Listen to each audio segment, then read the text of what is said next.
நல்லதே நடக்கும்.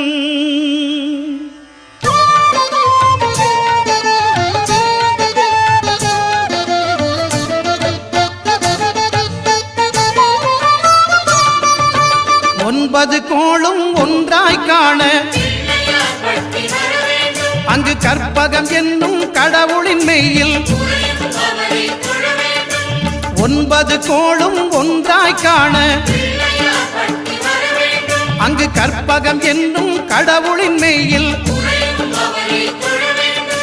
சூரியன் முதலாய் 9 கிரகமும் பலவித குணங்களை கொண்டிருக்கும். எங்கள் கற்பக தருவில் அவை வரும்போது ஒன்றாய் சேர்ந்து பலனளிக்கும்.